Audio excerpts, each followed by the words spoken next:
Yang pertama, persepsi diri. Salah satu adegan yang menunjukkan bentuk persepsi diri pada serial Upin dan Ipin ada pada episode Upin dan Ipin gunting rambut, di mana pada episode ini menceritakan bagaimana dan apa yang terjadi jika Upin dan Ipin memiliki rambut. Adapun bentuk persepsi diri pada episode ini terletak di menit ketiga sampai menit kelima, di mana di menit itu diceritakan Upin dan Ipin yang merasa berbeda dari teman-temannya yang lain. Mereka merasa kenapa hanya mereka yang tak kunjung tumbuh rambut di usianya yang sekarang, sehingga hal ini membuat ia merasa sangat sedih. Hal ini bermula dari kedatangan Esan dan Pisi yang baru tiba di taman bermain, namun ada hal yang berbeda dari gaya rambut mereka. Yang ternyata mereka menggunakan krim ajaib milik ayah Esan, membuat Mail, Meme, dan Susanti tertarik untuk mencobanya. Begitupun dengan Upin dan Ipin yang membuat teman-temannya merasa bingung karena mereka tidak memiliki rambut.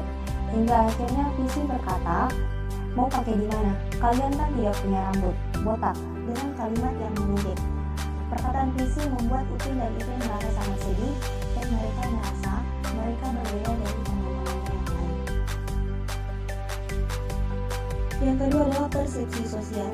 Nah, salah satu adegan yang menunjukkan persepsi sosial pada serial Upin dan Ipin ada pada episode Mimpi Terindah, di mana pada episode ini menceritakan tentang Upin dan Ipin yang sangat merindukan sosok almarhum ayah dan ibunya. Dia pun juga merasa iri dengan Kak Ros yang dapat memimpikan kedua orang tuanya, padahal mereka sama-sama merindukan sosok orang tua mereka. Upin dan Ipin berharap dapat bertemu dengan kedua orang tuanya walaupun itu hanya sebatas mimpi.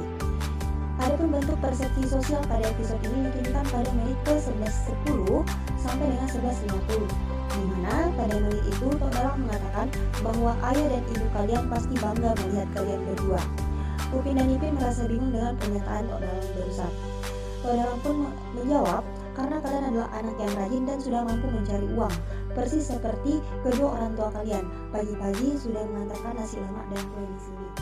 Kejadian ini bermula ketika Tok Dalang, Angka Latong, dan Angka Mutu menceritakan sosok almarhum ayah dan ibu Upin Ipin kepada Upin dan Ipin, yang merupakan sosok yang sangat baik dan rajin. Mereka juga menceritakan bahwa pada saat itu satu kampung bangga karena dua orang dari kampung kita yang lulus di universitas dan mendapatkan pekerjaan yang bagus, yaitu seorang tentara dan seorang perawat. Selanjutnya adalah atribusi sosial. Salah satu adegan yang menunjukkan adanya atribusi sosial juga ada pada episode Mimpi Terindah. Bentuk atribusi sosial pada episode ini terletak di menit 13.45 sampai dengan menit 15. Di menit itu menceritakan teman-temannya yang bingung dan merasa ada yang berbeda dari Upin dan Ipin. Upin dan Ipin kelihatan sangat bersedih hari ini, membuat mereka bertanya-tanya. Meme pun mulai bertanya, "Kenapa kalian bersedih?" Jargit pun juga ikut berusaha menghibur mereka, tapi Upin dan Ipin tetap diam. Hingga akhirnya, Ibu Guru Melati datang dan menghampiri mereka, mencoba untuk mengetahui apa yang sedang terjadi dengan Upin dan Ipin. Hingga akhirnya Upin dan Ipin bercerita bahwa entah kenapa, ia sangat merindukan kedua orang tuanya hingga membuat ia sangat merasa sedih. Ibu Guru mencoba memberikan pemahaman bahwa rindu itu bagus. Itu artinya kita masih ingat dengan orang yang kita sayangi yang sudah pergi meninggalkan kita. Tapi orang yang kita sayangi tentu tidak akan suka melihat kita sedih. Ibu dan ayah Upin Ipin pasti menginginkan kalian jadi anak yang baik, pandai, rajin belajar, gembira, ujar Ibu Guru Melati.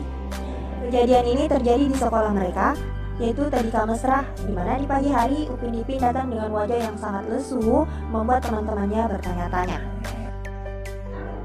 Selanjutnya adalah sikap sosial. Sikap sosial pada serial Upin dan Ipin juga terjadi pada episode Mimpi Terindah, di mana ditunjukkan pada menit ke-9.50 sampai menit ke-10.60. Di menit itu diceritakan tentang Tok Dalang yang menceritakan sosok almarhum orang tua Upin dan Ipin yang merupakan sosok yang baik dan rajin. Hal ini dibenarkan oleh Angkel Atong dan Angkel Mutu. Angkel Mutu mengatakan bahwa setiap pagi dia akan menyiapkan satu meja di sini untuk menjual nasi lemak. Dan di saat itu pula, ia bertemu dengan ibu kalian yang sedang menjual kue. Angkel Atong juga mengatakan bahwa pada saat itu satu kampung bangga, dua orang dari kampung kita yang lulus universitas dan mendapatkan pekerjaan yang bagus. Kejadian ini bermula ketika Tok Dalang menyadari kehadiran Upin dan Ipin yang datang dengan wajah yang murung dan sedih, sehingga ia menanyakan apa yang terjadi dengan mereka. Upin dan Ipin pun mengatakan bahwa ia sangat merindukan ayah dan ibu mereka. Dato Dalang berinisiatif menceritakan sosok ayah dan ibu mereka. Yang terakhir adalah hubungan interpersonal. Hubungan interpersonal juga terjadi pada serial Upin dan Ipin, di mana persaudaraan antara keduanya terjalin sangat erat. Mereka berdua sama-sama saling membutuhkan dan selalu melakukan segala sesuatu dengan bersama-sama.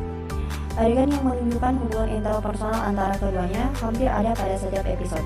Nah, salah satu episode yang menunjukkan bagaimana keterkaitan hubungan Upin dan Ipin yaitu ada pada episode Upin dan Ipin Tumbuh Besar. Pada episode ini menceritakan tentang keinginan Upin dan Ipin yang ingin tumbuh menjadi besar, dan Ipin yang merasa sedih karena ketika ia terbangun di pagi hari ia melihat Upin besar dan sudah tumbuh menjadi dewasa, sementara ia masih kecil. Hubungan interpersonal yang ditunjukkan pada episode ini ada pada menit ke-16-15 sampai dengan menit 17.50, di mana Ipin merasa sangat sedih karena ia melihat Upin sudah tumbuh besar sementara ia masih kecil. Ia pun menangis meskipun ia sempat merasakan kebahagiaan, namun kebahagiaan itu hanya sesaat. Karena Ipin merasa ada yang berbeda dan ia sangat merindukan sosok Upin. Ipin mengingat kenangan yang ia lalui bersama Upin dan berharap Upin ada di sini bermain bersamanya.